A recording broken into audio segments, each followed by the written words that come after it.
Hello student, this is नूतन चौहान। आज इस video में क्या करने वाले हैं, क्लास 10th का इकोनॉमिक्स का चैप्टर डेवलपमेंट। ये चैप्टर में बहुत ही छोटे छोटे और इजी टॉपिक है, ठीक है। प्रैक्टिकल लाइफ के बारे में है कि डेवलपमेंट का मीनिंग क्या होता है, ठीक है। और आपको एक वीडियो में ये बहुत अच्छे से समझ में आने वाला है, जल्दी से इसको कंप्लीट कर लेंगे, ठीक है। करें आज की क्लास शुरू। चलो, तो डेवलपमेंट चैप्टर में आपको करा रही हूँ, 10th क्लास का इकोनॉमिक्स का चैप्टर है। अगर हमें डेवलपमेंट के पूरे प्रोसीजर को, फैक्टर्स को, उसके इन्फ्लुएंस को समझना है तो सबसे पहले समझना पड़ेगा कि what do you mean by development, ठीक है। अगर आप किसी भी आम आदमी से पूछेंगे कि डेवलपमेंट का मतलब क्या होता है तो बोलेंगे कि डेवलपमेंट, अगर जिसका इनकम हाई है तो वो कुछ भी खरीद सकता है, लग्जरियस लाइफ जी सकता है, तो development. But actually this is not a complete definition for development. देखें डेवलपमेंट क्या होता है और इसका एक्चुअल मीनिंग क्या है। जनरली देखें तो yes, somewhere it is limited with income criteria, but नहीं, डेवलपमेंट का मतलब ये नहीं होता कि जिसकी हाई इनकम है वो खुश होगा ही होगा। देखें development is the sum of the income plus quality life. Development means income plus quality life. आप अच्छा कमा भी रहे हैं प्लस क्वालिटी लाइफ जी रहे हैं, ठीक है। आप करोड़ों कमा रहे हैं but you suffering from disease, ठीक है। आपका इम्यूनिटी सिस्टम खराब है, कुछ खा नहीं पा रहे हैं, कहीं घूम नहीं सकते हैं, तो फिर ऐसी लाइफ का क्या फायदा। तो आपका लिविंग ऑफ स्टैंडर्ड, आपका लाइफ स्टाइल, आपकी क्वालिटी लाइफ की जीने की अच्छी होनी चाहिए। आप मेंटली और फिजिकली फिट भी होने चाहिए, खुश होने चाहिए अपने लाइफ में, और प्लस आपकी इनकम भी हाई होनी चाहिए कि जो भी फिजिकल चीज़ें हैं जो ज़रूरी हैं आपके लिए, ठीक है, सर्वाइवल के लिए, वो आपके पास, आप उसे खरीद सकते हैं पैसे से। तो वो होता है ओवरऑल डेवलपमेंट का मतलब। बात समझ में आ गई आपको। Development is the sum of the income plus quality life. Besides seeking more income, one way or another, people also seek things like equal treatment, freedom, security, respect and other etc. मतलब yes, development somewhere connect with income, more income। हर किसी का लगा, सबके दिमाग में यही set है कि हमें ज़्यादा से ज़्यादा इनकम हमारी होनी चाहिए, ठीक है। और उस इनकम से क्या करेंगे, आप सारी लग्जेरियस चीज़ें जो आपके लिए ज़रूरत के लिए हैं वो आप खरीद सकते हैं। बट इनकम के बिसाइड लोग बहुत सारी और चीज़ों को भी खोज रहे होते हैं। यानी आपके पास अगर पैसा है उसके साथ आपको फ्रीडम, इक्वल ट्रीटमेंट, रिस्पेक्ट, ये सारी चीज़ें भी, सिक्योरिटी, लोगों को बहुत मान्य रखते हैं। आपके पास पैसा है बट आपको कोई अपने पास बैठाना पसंद ना करे, आपके साथ इक्वल ट्रीटमेंट ना हो, आपको रिस्पेक्ट ना दी जाए, आपको बोलने की आज़ादी ना हो, करोड़ों रुपए, लेकिन कि आपको फ्रीडम ना दिए जाए, घूमने की, पहनने की, खाने की, आपके पास चॉइसेस नहीं है, तो फिर तो यस, इनकम प्लस क्या होता है, लाइफ की क्वालिटी बहुत ज़रूरी है। तो लोग इनकम के साथ साथ क्या चीज़ें ढूंढते हैं, उनके लाइफ का और क्या क्या गोल होता है कि फ्रीडम भी चाहिए, रिस्पेक्ट भी चाहिए दूसरे फेलो बीइंग से, चाहे कोई भी है, रिलेटिव्स हैं, फ्रेंड्स हैं, उनको रिस्पेक्ट भी चाहिए, तो सिक्योरिटी भी चाहिए, सुरक्षा भी होनी चाहिए, ठीक है। डर में ना लोग जिए कि भाई मैं इस देश में हूँ, कोई और कम्युनिटी मुझे एक्सप्लॉइट कर देगी या कोई मुझे अब्यूज करेगा, तो फिर बिना सिक्योरिटी के, बिना फ्रीडम के और बिना रिस्पेक्ट के पैसों का कोई फायदा नहीं होगा। तो आज आपको डेवलपमेंट का मीनिंग अच्छे से दिमाग में गया होगा। इसको घुमाएंगे, रीजन असर्शन में आपसे पूछेंगे, आज आपको दिमाग में फिट कर लेना चाहिए कि development is somewhere income, more income plus life, quality of life, की लाइफ की क्वालिटी भी अच्छी होनी चाहिए और इनकम भी ज़्यादा होनी चाहिए। तो लोग पैसे के लिए तो ढूंढते ही है कि हाँ पढ़ाई ज़्यादा करनी है, ये करना है, प्रोफेशन, बिजनेस, प्लस माहौल कैसा ढूंढ रहे होते हैं कि सिक्योरिटी भी होनी चाहिए, इक्वल ट्रीटमेंट भी होना चाहिए, फ्रीडम भी होना चाहिए और रिस्पेक्ट भी होनी चाहिए। तो these all are factor which is important for a individual. ये सारी चीजें भी मैटर करती हैं। Hopefully you understand. मैंने डेवलपमेंट की डेफिनेशन चाहती तो 1 सेकेंड में खत्म कर सकते थे। पूरा चैप्टर इस वर्ड के आगे पीछे घूमेगा, तो इसको पूरा एक्सपेरिमेंट में डालना जरूरी था। आज के बाद आप डेवलपमेंट तो नहीं भूलने वाले, ठीक है। आगे चलते हैं, क्या लिखा हुआ है। Different people have different goal in their life, ठीक है। कोई क्रिकेटर बनना चाहता है, कोई डांसर, कोई musician, engineer, doctor, teachers, IAS, PCS, ठीक है। But what may be development for a one may not be development for other. Different people have different goal. एक के लिए what may development for one not be development for other. Development हर कोई चाहता है, income हर कोई चाहता है, हर और उसको लेने के लिए लाइफ में सिक्योरिटी के लिए, फ्रीडम के लिए, ठीक है, रिस्पेक्ट के लिए और पैसों के लिए हर कोई लाइफ में अपना गोल सेट कर लेता है कि मैं इंजीनियर बनूंगा, डॉक्टर बनूंगा, डांसर बनूंगा, टीचर बनूंगा, इससे मुझे शोहरत मिल जाएगी, पैसे मिल जाएंगे, ठीक है। तो लाइफ में गोल सेट कर लिए जाते हैं, ये बात तो तय है। बट जो एक के लिए डेवलपमेंट है, जो उसने गोल सेट करा है, वो दूसरे के लिए ऐसा तो जरूरी नहीं है कि दूसरे के लिए वो डेवलपमेंट हो। कैसे? अगर एक कोई अपना गोल सेट कर रहा है तो दूसरे को उससे नुकसान हो सकता है, उसके लिए वो डेवलपमेंट में ऑब्स्टेकल, प्रॉब्लम क्रिएट कर सकता है। Have a look, this is the fine example which is given NCERT. बहुत इंपॉर्टेंट है to get more electricity, and industrialists may want more dams, but this may submerge the land and disturb the life of people who are displaced, such as tribes. देखो, अगर electricity, ठीक है, generate करना है ज़्यादा, ठीक है, तो डैम ज़्यादा चाहिए कि पानी का स्टोर करेंगे और फिर टरबाइन, वो सारा प्रोसीजर आप साइंस में पढ़ते ही हैं, है ना। फिर पानी डालेंगे, फिर वो बिजली जनरेट होगी, तो डैम बनाने ज़रूरी हैं। और डैम बनाने के लिए आसपास की ज़मीन को वहाँ खाली कराना पड़ेगा, ठीक है। वहाँ पर कौन रहते हैं? ट्राइब्स रहते हैं, आदिवासी रहते हैं, ठीक है। They displaced migrate to another place, वो तो वहीं रहते थे, उन्हें तो वहीं पर रहना आता था, खाना पीना, वो थोड़ी बहुत खेती, ठीक है, तो उनके लिए जीवन मुश्किल हो गया। तो कहीं ना कहीं जो डेवलपमेंट गोल एक के लिए अच्छा था, वो दूसरे के लिए नुकसानदायक हो गया। आदिवासियों को तो अपनी जगह छोड़कर जाना पड़ा। तो होपफुली यू अंडरस्टैंड, पेपर में 3 नंबर का आता है, बहुत इंपॉर्टेंट है कि every people set different goal for their development, but जो एक के लिए डेवलपमेंट गोल है वो दूसरे के लिए जरूरी नहीं है कि डेवलपमेंट लेकर आएगा, दूसरे के लिए नुकसान हो सकता है। फाइन एग्जांपल कि जो इंडस्ट्रियलिस्ट है, they want to make more dams for generate more electricity for urban areas, but इससे क्या होगा, जो ट्राइब पीपल है जो वहाँ रहते हैं, उनकी लैंड सबमर्ज हो जाएगी। किस चीज़ को बनाने के लिए? डैम को बनाने के लिए, और उन्हें वहाँ से माइग्रेट होना पड़ेगा, ठीक है। आपको आपके घर से निकाल के कहीं और जाना पड़े तो शिफ्ट होने में और दूसरी जगह में रहने में, सर्वाइव करने में, जॉब ढूंढने में बहुत मुश्किल हो जाएगा ना। तो माइग्रेशन सडन जो ट्राइब्स के लिए वो कोई डेवलपमेंट नहीं है, उनके लिए मुसीबत वाली बात हो जाती है। बात समझ में आ गई? तो होपफुली यू अंडरस्टैंड कि हर किसी के लिए डिफरेंट होते हैं डेवलपमेंट गोल, और एक के लिए अगर डेवलपमेंट है तो दूसरे के लिए जरूरी नहीं है वो डेवलपमेंट हो, दूसरे के लिए डेवलपमेंट ऑब्स्टेकल हो सकता है। इतनी बात आप लोगों को समझ में आ गई होगी। आगे चलते हैं।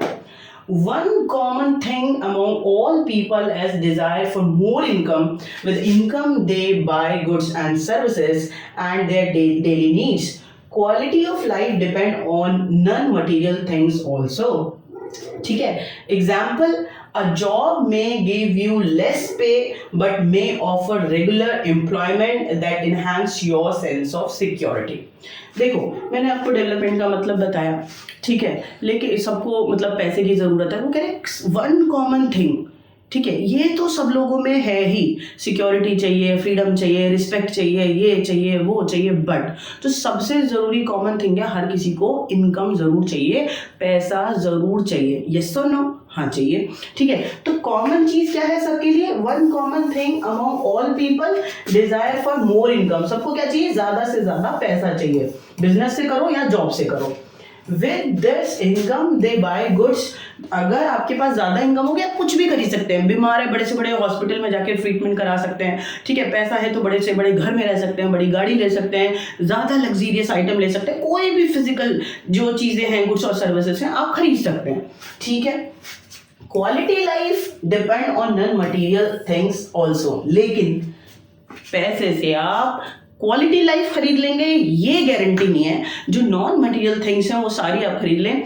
आपके पास बहुत पैसा है, गाड़ी बंगला आपने खरीद लिया, ठीक है, क्या आप पोल्यूशन फ्री इन्वायरमेंट खरीद सकते हैं? जी नहीं खरीद सकते ना। तो कुछ चीज़ें, या आप अपने फ्रेंड की दोस्ती खरीद सकते हैं, लव खरीद सकते हैं, ये मटेरियल चीज़ें नहीं है, ये बाजार के अंदर नहीं मिलती। तो पैसे से हर चीज़ नहीं खरीदी जा सकती, फ्रेंडशिप नहीं खरीदा जा सकता, ट्रस्ट नहीं खरीदा जा सकता। बात समझ में आई? और पोल्यूशन लेस आप या पोल्यूशन फ्री आप इन्वायरमेंट नहीं खरीद सकते। तो बहुत सारी चीज़ें ऐसी हैं जो पैसे से नहीं खरीदी जा सकती, बट यस, पैसा सबसे इंपॉर्टेंट चीज है। आपकी बुक में लिखा है कि हर कोई उसे चाहता ही है। डेवलपमेंट का एक पहला असूल है कि पैसा तो कमाओ। चलो For example, a job may give you less pay but may offer regular employment that enhance your sense of security. वो एग्जाम्पल बता रहे हैं कि पैसे से भी ऊपर बहुत सारी चीज़ होती हैं. मान लो एक जॉब में आपको 1 लाख रुपए मिल रहा है, ठीक है, बट सिक्योरिटी नहीं है, कभी भी आपको निकाल सकते हैं.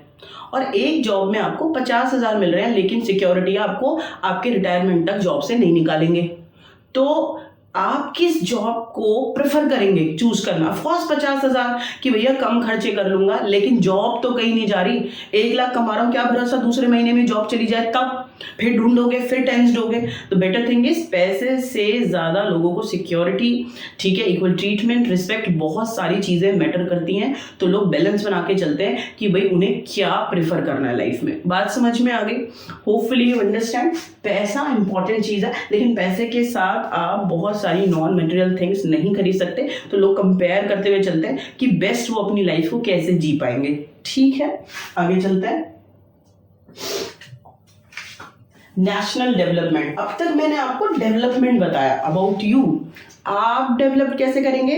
विद पैसे and with other things, non material thing. उसमें रिस्पेक्ट भी है, उसमें ट्रीटमेंट भी है, उसमें सिक्योरिटी भी है. यहाँ तक आपके बारे में बातचीत चल रही थी, ठीक है ना. Let's talk about nation. आपके देश के बारे में बात कर लेते हैं. हाउ यू रिकॉग्नाइज आपकी कंट्री, आपका नेशन डेवलपमेंट कर रहा है या नहीं कर रहा है. देखें, चैप्टर का आधा जो पोर्शन है वो इस बात पे टिक गया कि आपकी कंट्री डेवलपमेंट कर रही है या नहीं कर रही है. ठीक है, देख लेते हैं. Ideas of the development different at individual and national level. यानी आपका डेवलपमेंट अलग बात है और देश का डेवलपमेंट अलग बात है. तो दोनों एक दूसरे से जुड़े हुए.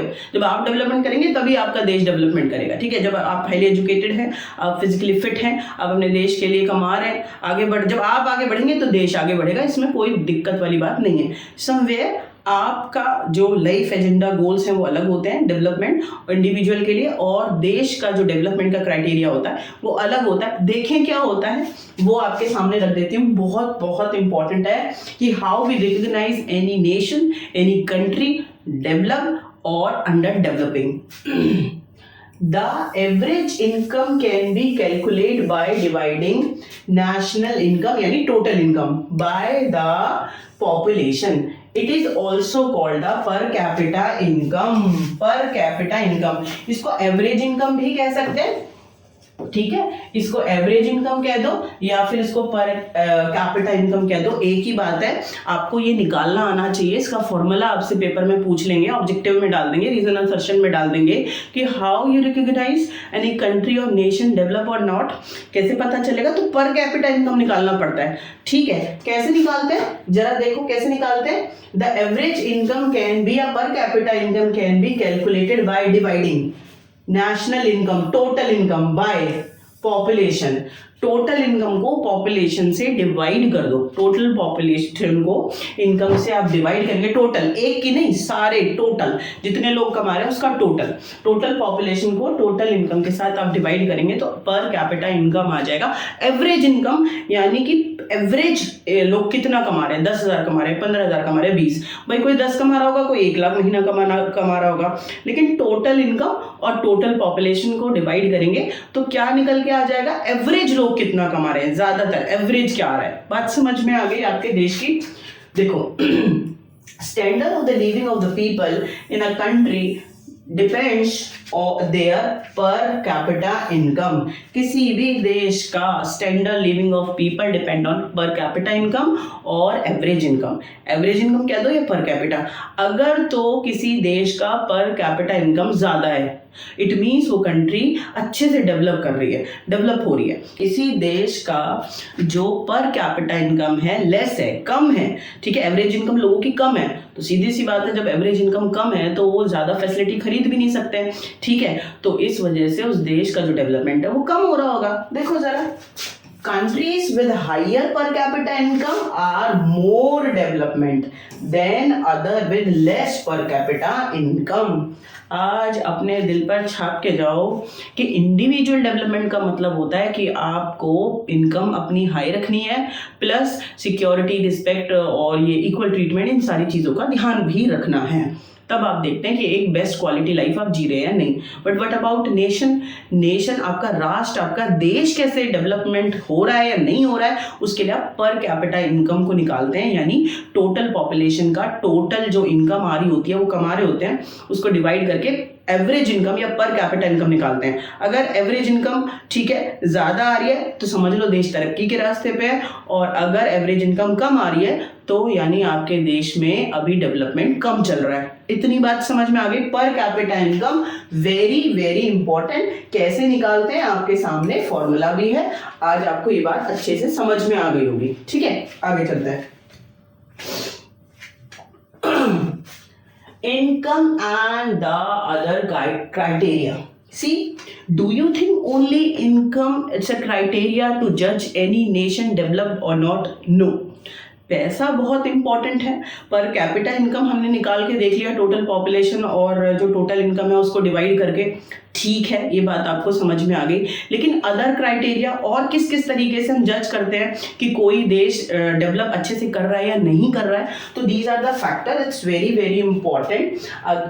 ठीक है, explanation some of the term use judging development. कोई भी देश तरक्की कर रहा है या नहीं कर रहा है उसके लिए पर कैपिटा इनकम भी जरूरी है, plus infant mortality rate IMR, literacy rate और net attendance ratio. These three factors also include, ठीक है, to judge any country is developed, ठीक है, और under developing।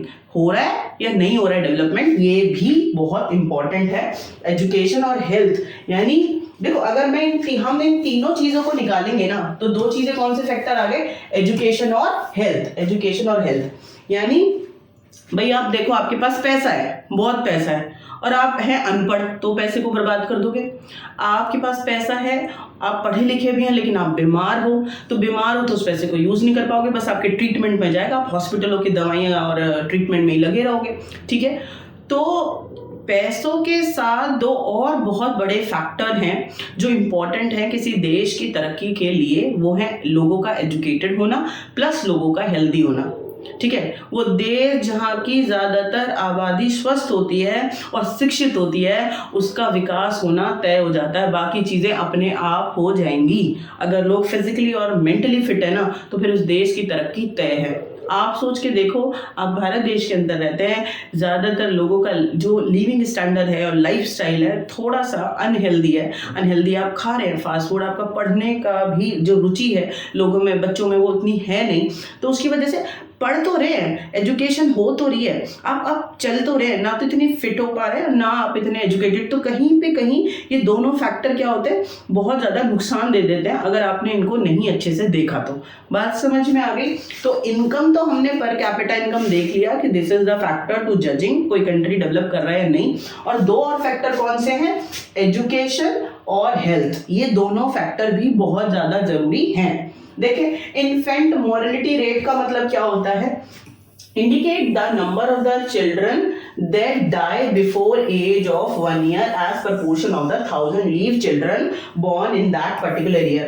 एक साल में 1000 बच्चों में से जितने मर गए, ठीक है, 200 मर गए, तो एवरेज 800 आ रहा है या 150 मर गए, जो भी है, ठीक है। तो ये देखते हैं कि कितने बच्चे स्वस्थ एक साल को पार कर गए, ठीक है। तो इसे कहते हैं इन्फेंट मोर्टेलिटी रेट IMR, कि आपके देश का हेल्थ सिस्टम कैसा है, ठीक है, उनकी वैक्सीनेशन सब कुछ पूरा करा के, उनकी मदर्स की डाइट को पूरा करा के, न्यूट्रिशन उनको देके, क्या ज़्यादातर बच्चे जो न्यूबॉर्न बेबी हैं वो सर्वाइव कर रहे हैं 1 साल से ज़्यादा।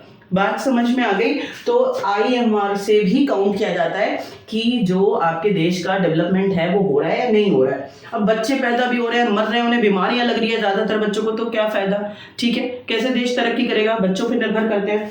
प्लस अब आ जाओ literacy rate, measures that proportion of the literate population in the 7 and above age group। Literacy rate मतलब 7 साल और उससे ऊपर के जितने भी ग्रुप है, सबसे पहले होता है 7 साल का बच्चा इंजीनियर डॉक्टर तो बनेगा नहीं, रीडिंग आती है, बोलना आता है, समझ है, तो देखते हैं 7 साल और उससे अबव जितने भी एज ग्रुप है, 15 के, 18 के, 20 के, पूरा कि आपके देश का लिटरेसी रेट कितना हाई जा रहा है। लिटरेसी, पढ़े लिखे हैं तो कुछ ना कुछ कर ही लोगे लाइफ में, ठीक है। तो लिटरेसी रेट काउंट किया जाता है फिर है net attendance ratio is the total number of the children age group 14 and 15 year attending school as the percentage of the total number of children in the same age group.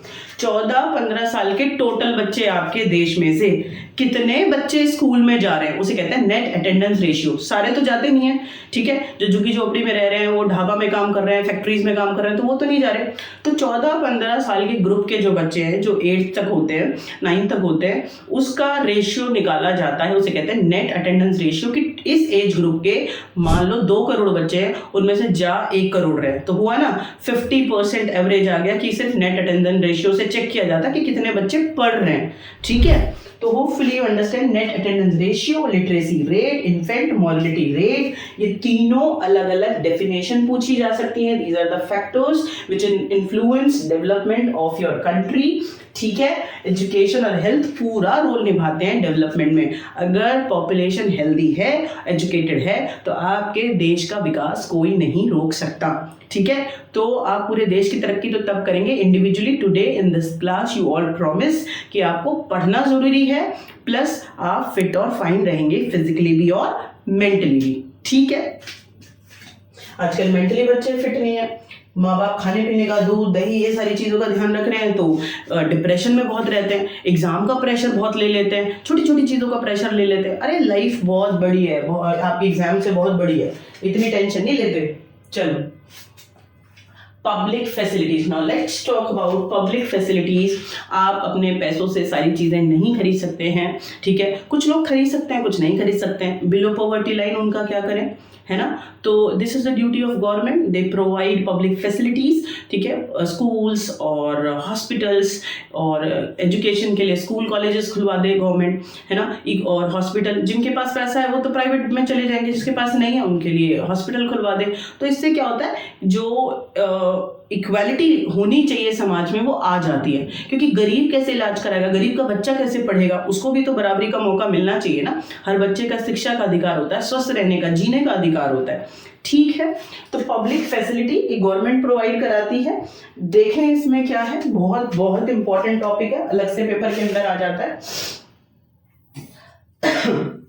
Money in your pocket can't buy all goods and services that you may need to live well। कि मैं बार बार गला फाड़ के कह रही हूँ कि पैसा वो हर चीज नहीं खरीद सकता जिस चीज की जीने के लिए जरूरत है। For example, normally your money can't buy your pollution free environment. पैसा आपने कमा लिया, लेकिन पैसे से आप हर चीज नहीं खरीद सकते, जैसे कि पोल्यूशन फ्री एनवायरनमेंट, ठीक है। आज आप देखो चारों तरफ कितना पोल्यूशन है, आप इससे फ्री हो सकते हैं? नहीं। इसमें आप और गवर्नमेंट को दोनों को भागीदारी करनी पड़ेगी, ठीक है, तब जाके बात बनेगी। पब्लिक फैसिलिटी की अब बात कर लेते हैं कि क्या होती है, क्या क्यों जरूरी है। Public facilities are those which are provide by the government to satisfy collective needs of the people. Public facilities means which facilities provided by government to satisfy public needs, ठीक है। सारी जनता रिच नहीं है, those above poverty line their income is more, ठीक है, they survive well, they purchase goods and services which is required for their life, for their living standard, ठीक है, for quality life। But what about those under the poverty line, below the poverty line, जो गरीबी की रेखा से नीचे हैं, income ही नहीं है, फैक्ट्रियों में जा रहे हैं, कॉन्ट्रैक्टर वर्कर्स हैं, क्या करें उनको, ठीक है, तो ढाबा पे काम कर रहे हैं। तो ऐसों के लिए गवर्नमेंट को जिम्मेदारी उठानी पड़ती है। देश तभी तरक्की करेगा जब एक एक बच्चा पढ़ेगा, एक एक बच्चे के स्वास्थ्य का ध्यान रखा जाएगा। तो पब्लिक फैसिलिटीज के थ्रू गवर्नमेंट क्या करती है, उनके खाने का, उनकी पढ़ाई का, हर चीज का ध्यान रखती है। देखो for example, school, hospital, community halls, it is the best and cheapest way to provide these goods and services collectively citizen in the society. It helps to overcome social barriers and increase achievement. It means, what do you mean by public facility? Public facility means government provides some facility, ठीक है, to an individual or every citizen in our society for their achievement, for overall development. ठीक है, it is help to overcome from social barrier and establish achievement and equality in our country, in our society. Hindi भाषा में government की पूरी जिम्मेदारी होती है जिन लोगों को बराबर उतना पैसा नहीं है, उतनी उनके पास फैसिलिटी नहीं है, उनको भी आगे लाने की, उन बच्चों के स्वास्थ्य की, उन बच्चों की शिक्षा की जिम्मेदारी गवर्नमेंट की होती है। तो गवर्नमेंट स्कूल, हॉस्पिटल, ये सारी फैसिलिटीज को अवेल करा देती है, जिससे क्या होता है पूरी सोसाइटी में जो सोशल बैरियर है कि रिच और जो पुअर लोगों के बीच में इतना बड़ा गैप है कि भाई गरीब क्या करे, तो गरीब वो फैसिलिटीज को अडॉप्ट करके वो भी आगे बढ़ सकते हैं। तो पब्लिक फैसिलिटी आपको अच्छे से समझ में आया होगा, क्यों जरूरी है समझ में आया होगा। जिसके पास पैसा है वो तो आगे बढ़ ही जाएगा, जिसके पास नहीं है फैसिलिटीज, अपॉर्चुनिटीज नहीं है, गवर्नमेंट उन्हें पब्लिक फैसिलिटीज के थ्रू आगे पहुंचा देती है। बात समझ में आ गई, जरूरी है, नहीं तो फिर गवर्नमेंट क्यों बना रहे हैं, क्या फायदा गवर्नमेंट का। चलो let's talk about human development index. देखो चैप्टर्स को कितने बारीकी से 3 भागों में तोड़ दिया। पहले डेवलपमेंट का मीनिंग इंडिविजुअल डेवलपमेंट, आप और मैं। इंडिविजुअल डेवलपमेंट कैसे होगी, हम ज़्यादा से ज़्यादा अच्छे प्रोफेशनल्स बने, किसी भी जॉब में आओ या बिजनेस में आओ, पैसा कमाओ और फिट एंड फाइन रहो, तो ये तो हुआ इंडिविजुअल तरक्की। फिर नेशन तरक्की क्या होगी, जब पूरा देश तरक्की करेगा, पर कैपिटा इनकम एवरेज हाई जानी चाहिए, हेल्थ और एजुकेशन विद पब्लिक फैसिलिटी सारे लोगों की ध्यान रखनी पड़ेगी, तब पूरा देश तरक्की करेगा। Now we compare countries across the world, कौन सी कंट्री आगे है और कौन सी कंट्री पीछे है एवरेज इनकम में, डेवलपमेंट में, ये कैसे निकालेंगे, with the help of human development index. समझ में आ गया। अब हम कंट्रीज के बीच में कंपेयर करेंगे, इंडिविजुअल हो गया, आपके देश के बारे में हो गया, अब हम करेंगे कंट्रीज के बीच में, ये लास्ट टॉपिक है, ठीक है। ह्यूमन डेवलपमेंट इंडेक्स ये निकालते कैसे, it is the quality of the life index prepared by UNDP. Full form क्या है इसकी, यूनाइटेड नेशंस, ठीक है,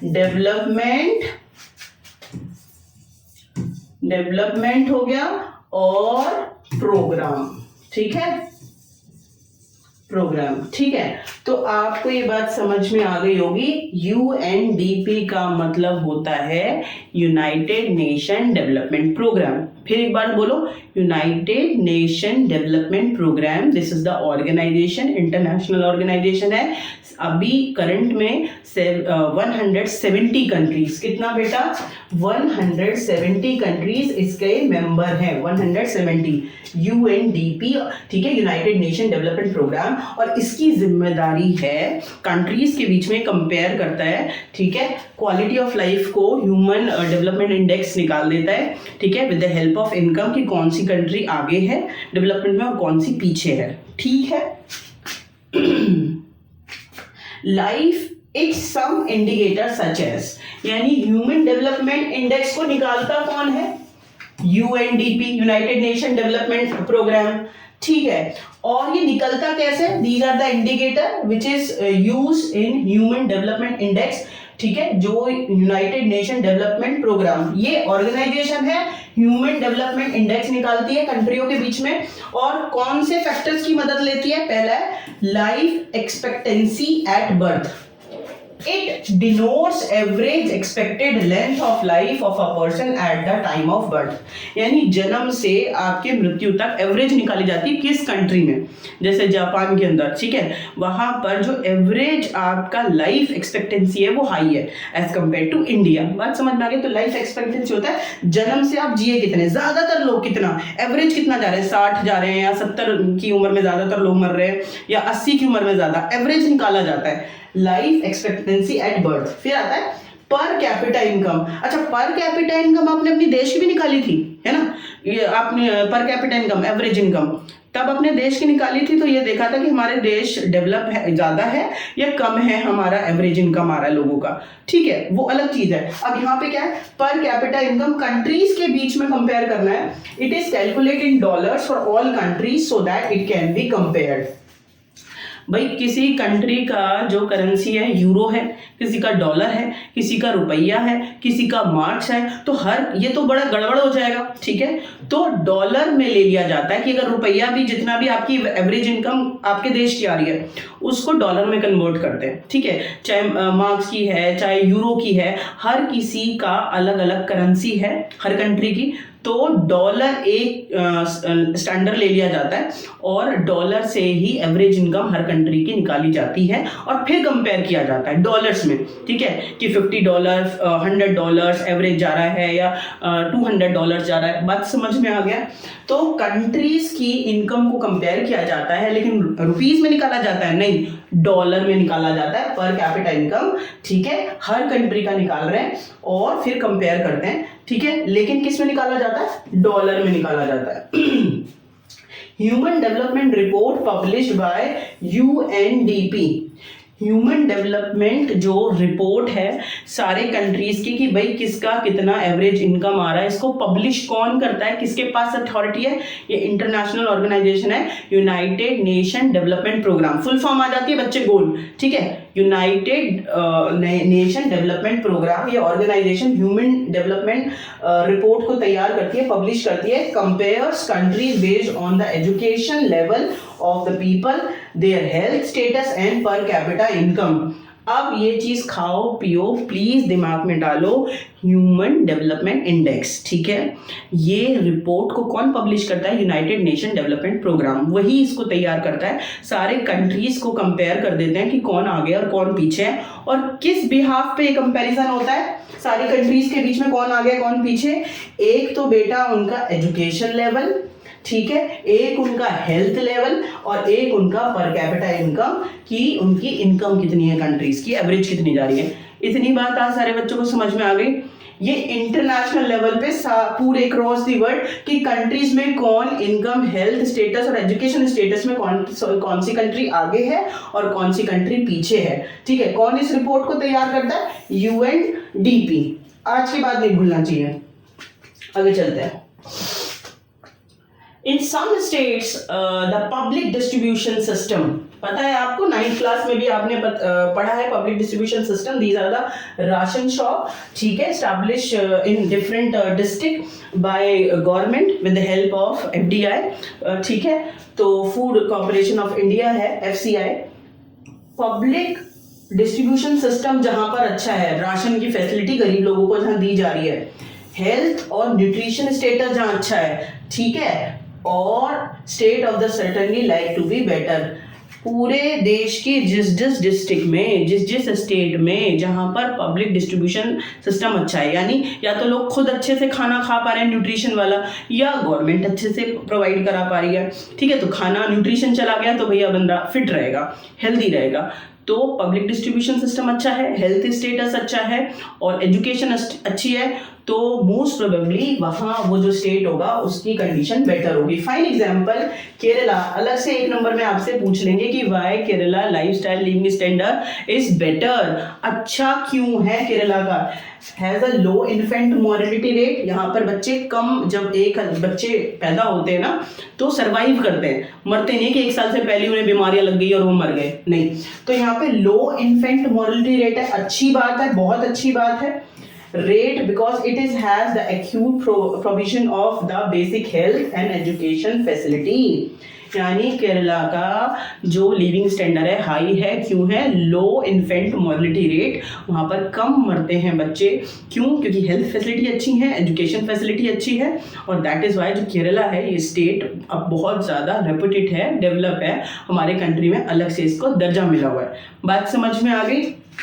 तो उन्होंने ये बात समझा दी कि किसी भी देश में या किसी भी राज्य में, उसमें केरला का एग्जांपल दे दिया, अलग से आपसे पूछ लेंगे क्यों बेटर हो सकता है और क्यों वो वहाँ पर डेवलपमेंट नहीं हो रहा। तो अगर पब्लिक फैसिलिटी है, ठीक है, पब्लिक डिस्ट्रीब्यूशन सिस्टम है, खाने पीने की फैसिलिटी, न्यूट्रिशन की फैसिलिटी वहाँ गवर्नमेंट दे रही है, प्लस हेल्थ अच्छी है लोगों की, प्लस एजुकेशन फैसिलिटी अच्छी है, तो फिर आप समझ लो उस देश और उस डिस्ट्रिक्ट की, उस स्टेट की तरक्की निश्चित है, अगर ये फैसिलिटीज हैं तो। वही बार बार मैं कह रही हूँ, income education health, income education health. बात समझ में आ गई? चलो आगे चलते हैं।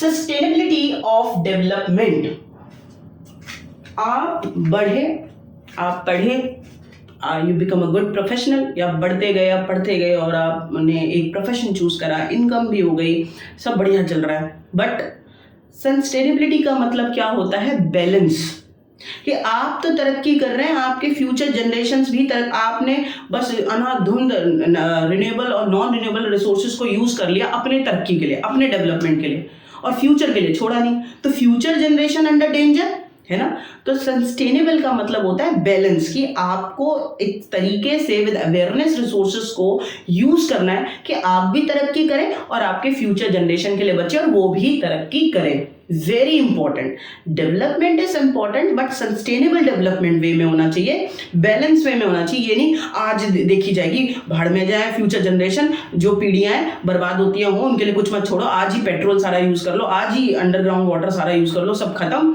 और जो जनरेशन हैं वो बेचारे संघर्ष करें, तो गलत बात है ना। ये अवेयरनेस बहुत जरूरी है। तो डेवलपमेंट आपको सिखाया गया, इंडिविजुअल डेवलपमेंट सिखाया गया, कंट्री नेशन डेवलपमेंट सिखाया गया, कंट्रीज के बीच में कंपैरिजन दिखाया गया ह्यूमन डेवलपमेंट इंडेक्स के थ्रू, ठीक है, यूएनडीपी तैयार करता है। अब दिखा रहे हैं कि डेवलपमेंट किस तरीके से होना चाहिए। ऐसे नहीं बस मैंने नौकरी ले ली, मैं इंजीनियर बन गया, मेरा घर है, मेरी गाड़ी है, मेरी बीवी बच्चे हैं, तो इससे क्या हुआ? सस्टेनेबल डेवलपमेंट हुआ? जी नहीं। अवेयरनेस बहुत जरूरी है, बैलेंस होना जरूरी है, रिसोर्सेस को लोगों को अच्छे से यूज करना आना चाहिए। हैव अ लुक, 5 नंबर का क्वेश्चन है, बहुत बहुत बहुत ज्यादा इंपॉर्टेंट है, और ये डाला गया है कि जो बच्चे हैं वो इस बात को समझे, आप अपने देश का भविष्य है, ठीक है। चलो, sustainable development is a process which fulfill the need of the present generation without causing any harm to the ability of the future generation to meet their own needs. Sustainable development means to fulfill your needs, you use resources, ठीक है, with awareness, है ना, and you also aware कि you secure resources for your future generation, कि वो भी तरक्की कर सके। ये नहीं है, अवेयरनेस होनी चाहिए। जब आप रिसोर्सेज को यूज कर रहे हैं ना, तो अनाधुंध रेस्टलेसली ना यूज करें, सोच समझ के कि भाई इस तरीके से यूज करें कि भविष्य के लिए भी बचें, ठीक है, आने वाली जनरेशन के लिए भी बचे। तो this is the meaning of sustainable development, बहुत बहुत बहुत जरूरी है। अच्छा, सस्टेनेबल डेवलपमेंट कैसे होगा? What were the step we taken, ठीक है, फॉर सस्टेनेबल डेवलपमेंट कैसे हो सकता है? The various measures to sustainable development, हम एक ऐसी तरक्की करें जो बैलेंस हो, आज हमारे लिए भी हो वो तरक्की और आगे आने वाले भविष्य के लिए भी तरक्की हो, वो खतरे में ना आ जाए। देखें कैसे होगी? Controlling over exploitation and creating the awareness of provide sustainable development. हमको कंट्रोल वे में रिसोर्सेज को यूज करना है, हमें ज्यादा एक्सप्लॉइट नहीं करना है, और हमें अवेयरनेस भी होनी चाहिए। This is the first step कि क्या होता है सस्टेनेबल डेवलपमेंट, ये लोगों को ट्रेनिंग और अवेयरनेस होनी चाहिए। Increase use of renewable resources, आपकी जो डिपेंडेंसी होती है रिसोर्सेज की, रिन्यूएबल रिसोर्स आप ज्यादा यूज करें, जैसे आप सोलर एनर्जी पे ज्यादा डिपेंड हो एज कम्पेयर टू आप पेट्रोल यूज कर रहे हैं, वो नॉन रिन्यूएबल रिसोर्स है, जल्दी एक बार लिमिटेड स्टॉक है, एक बार खत्म हो गया तो खत्म हो गया, ठीक है। तो आपको क्या करना है? ज्यादातर आपको रिन्यूएबल रिसोर्स यूज करना है। Less use of fossil fuel, आपको पता है फॉसिल फ्यूल भी लिमिटेड स्टॉक है अर्थ के अंदर, तो इसको भी आपको कम इस्तेमाल करना है। Less use of fossil fuel, ठीक है, और पोल्यूशन भी ज्यादा बढ़ता है इससे। Adopting measures of the reduced global warming, we use different strategy, we adopt different planning, ठीक है, to stop global warming। हमें पूरी कोशिश करनी है, स्टॉप तो खैर क्या करोगे, आपने इतनी बर्बादी कर ली है अपनी तरक्की के लिए। रिड्यूस कि क्या हो जाए, ग्लोबल वार्मिंग घट जाए, बढ़ेगी तो फिर आपका सत्यानाश तय है। Introduction of the organic farming, आपको ज्यादा से ज्यादा ऑर्गेनिक फार्मिंग करनी है, आपको फर्टिलाइजर, पेस्टिसाइड्स, केमिकल फर्टिलाइजर नहीं यूज करने हैं, ठीक है, आपको ज्यादा से ज्यादा ऑर्गेनिक फार्मिंग करनी है, ठीक है, नेचुरल मैन्यूर को यूज करके। It require prevention of the natural resources पूरी ज़रूरत है इस बात की कि नेचुरल रिसोर्सेज को प्रिजर्व किया जाए, सुरक्षित रखा जाए, कम इस्तेमाल हो, ठीक है। तो this is the way we did what sustainable development. हम सस्टेनेबल डेवलपमेंट करेंगे तभी हम भी तरक्की कर पाएंगे और हमारा फ्यूचर के जो जनरेशन है वो भी तरक्की कर पाएंगे। कैसे होगा ये? जब आप रिसोर्सेज को अवेयरनेस के साथ यूज करेंगे, ग्लोबल पूरे वो कोशिश करेंगे कि ग्लोबल वार्मिंग रिड्यूस हो जाए, ठीक है। नेचुरल रिसोर्सेज को अच्छे से यूज करेंगे आप, इन्हें बहुत ज्यादा यूज कर रहे हैं, एक्सप्लॉइट नहीं करेंगे रिसोर्सेज को कि बस अभी ओवर यूज कर लो और क्या कहते हैं फ्यूचर जनरेशन के लिए कुछ मत छोड़ो। तो these are the step we apply to control resources, ठीक है, create awareness between people and most of the people adopt sustainable strategy, sustainable development strategy. आगे आपको समझ में 5 नंबर का टॉपिक है कि सस्टेनेबल का मतलब क्या होता है और सस्टेनेबल डेवलपमेंट कैसे किया जा सकता है। आगे चलते हैं। For example, in the case of the groundwater and an example of the renewable resource, if we use more than what is being replenished by rain, then we would be overusing this resource. अच्छा, ये दोनों point बहुत ज्यादा important है, बहुत ज्यादा important है, आपसे अलग पूछ लेंगे, ठीक है। मैंने आपको कहा कि सस्टेनेबल डेवलपमेंट होना चाहिए, यानी रिसोर्सेज को सोच समझकर इस्तेमाल करना है। बट रिसोर्सेज रिन्यूएबल भी है, नॉन रिन्यूएबल भी है। नॉन रिन्यूएबल जो एक बार उनका लिमिटेड स्टॉक है, एक बार खत्म हो गए तो दोबारा नहीं वो जनरेट होंगे, जैसे कि पेट्रोल, ठीक है। और रिन्यूएबल रिसोर्स कैसे हैं? जैसे वाटर, जो दोबारा रिपेलिश होते हैं, दोबारा बनते तो हैं लेकिन टाइम बहुत लेते हैं। जैसे ग्राउंड वाटर है, ठीक है, आपको पता है कि बारिश आएगी, ग्राउंड वाटर अंदर जाएगा, ग्राउंड वाटर लेवल बढ़ेगा, ठीक है। लेकिन बेटा अगर जिस स्पीड से ग्राउंड वाटर लेवल रेन के थ्रू, प्रोसेस के थ्रू बढ़ रहा है, उससे ज्यादा स्पीड से आप पानी को यूज कर रहे हैं, ओवर यूज कर रहे हैं, तब भी बात बिगड़ जाएगी। आपको बैलेंस वे में रखना है। बात समझ में आई? देखो जरा, For example, in the case of groundwater, an example is the renewable resource. Groundwater क्या है? Renewable. Replenish हो सकता है, दोबारा जनरेट हो सकता है, ठीक है। If we use more than what is the being replenished by rain, then we would be overusing this resource. हमें कैसे पता कि, देखो ये तो अच्छी बात है कि जो पानी है वो रिपेलिश हो सकता है, वो दोबारा बन सकता है, रीजनरेट होता है, ठीक है। लेकिन अगर आप ओवर यूज करेंगे, बारिश से जो पानी बन रहा है 20 लीटर बन रहा है, ठीक है, स्लो प्रोसेस चल रहा है, और आप यूज कितना कर रहे हैं? 50 लीटर कर रहे हैं, है ना। तो ओवर यूज हो रहा है पानी का, ग्राउंड वाटर का, तो क्या होगा? ग्राउंड वाटर लेवल घटेगा और पानी की स्कार्सिटी कमी आएगी और पानी की से आप परेशान हो जाएंगे। और essential item for your survival, पानी बहुत जरूरी है, ठीक है। और हिंदी भाषा में जल देवता, तो थोड़ा डरो। ये पंप लगा के गाड़ियों को धो देते हो, सड़कों को धो देते हो, अपनी मम्मियों को समझाओ, बहुत गलत बात है, बहुत गलत बात है। प्लीज रिन्यूएबल रिसोर्सेज की रिस्पेक्ट करनी है। ये नहीं है कि ये तो पानी तो अपने आप बनता रहेगा, कोई दिक्कत नहीं है, खूब सड़कें धो लो, नहीं। रिन्यूएबल रिसोर्स की भी रिस्पेक्ट करना है, ओवर यूज नहीं करना। अब नॉन रिन्यूएबल तो और खतरनाक है। Non-renewable resource are those which will get exhaust after a few years of use. We have a fixed stock of the earth which can't be replenished. We do discover new resources that we did not know the earlier. New resources in this way add to the stock. देखो renewable में तो आपको over use नहीं करना, क्योंकि वो बार बार बन जाएगा, टाइम लेता है लेकिन बन जाएगा। तो आपको सिर्फ एक अवेयरनेस रखनी है, रिन्यूएबल रिसोर्सेज के साथ सस्टेनेबल डेवलपमेंट कैसे कर पाओगे? रिन्यूएबल रिसोर्सेज जैसे कि वाटर है, इसको आपको क्या करना है? आपको ओवर यूज नहीं करना है, एक तरीके से यूज करना है, ढंग में यूज करना है, ठीक है। जितना जरूरी है उतना इस्तेमाल करो।